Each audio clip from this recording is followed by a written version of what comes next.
Ali Drew for Boxing Social in association with Betfred, and I'm joined by Jamie Conlan after another successful Conlan boxing show. How good was that tonight? It was special. It was special. Thank you, Stephen.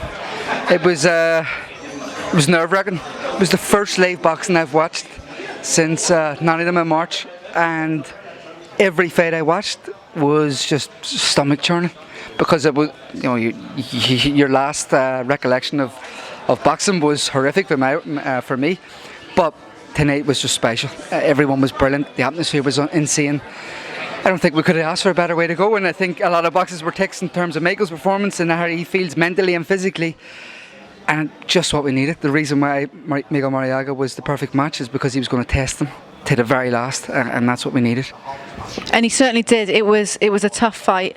Mick is back to winning ways, and that's exactly what he needed. Now he can push forward. He's saying he wants that world title, so that's just what he needed tonight. Yeah, I think so. I think whatever demons were in there are gone. He's now rewrit things in his head and can refocus.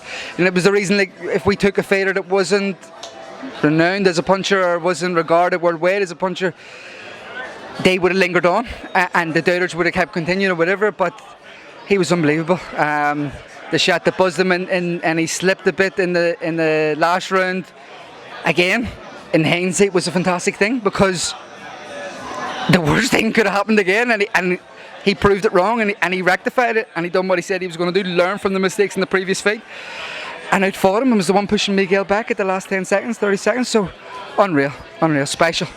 At any point did you think that Mick was going to get him out of there? Because he knocked him down a few times, but did you think that he was going to get him out?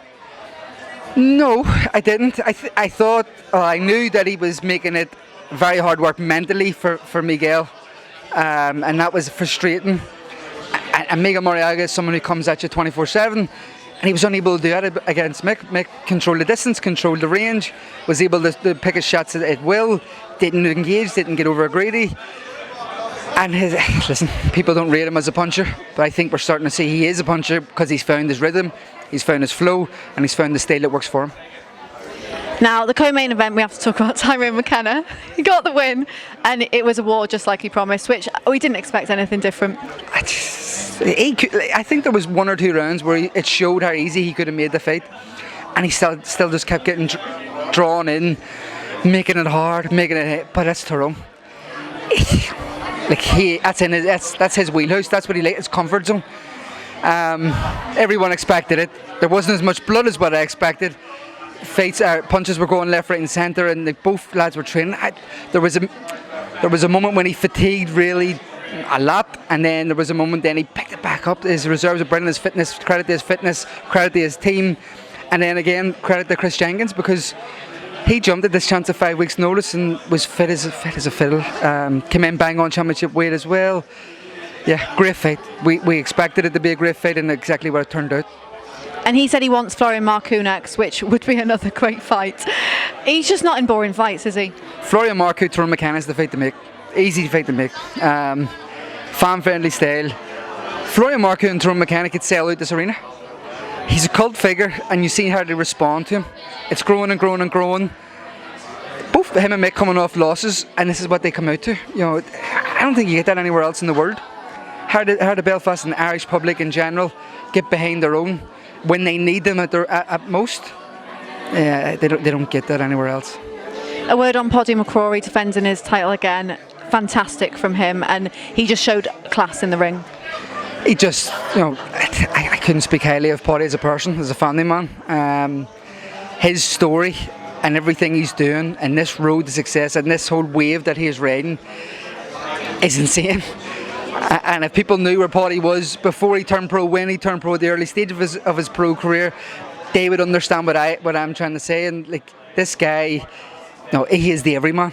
He's the everyman doing good, and he's the feel-good story in Irish boxing. He's the one that when you're working with him, when you're dealing with him, when you're speaking to him, he gets it more than most, because he's so appreciative, so thankful of everything that he is receiving and he is getting, and the opportunity he's getting.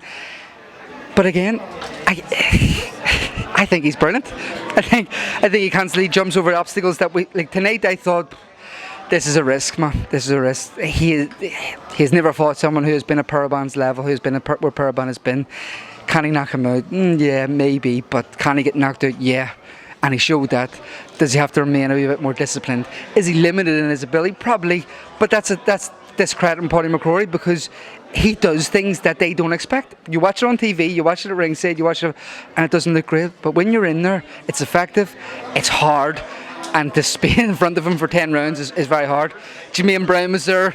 He gave it, I want him next kind of thing, but we have purse bids for the EU title next week. That's something we're looking at. Rocky Phelan is something we're very interested in. I just want to see where this one goes. I really do. Paddy, the family man, the everyman, he's doing things that people did never expect him to do, and it's a credit to him, his hard work, his belief in himself, his family behind him, and Paddy McCrory. I'd work with Paddy McCrory every day of the week rather than with other people. Just a final word on the fans and the atmosphere that was in that. It was deafening. You couldn't hear yourself think, or let alone talk.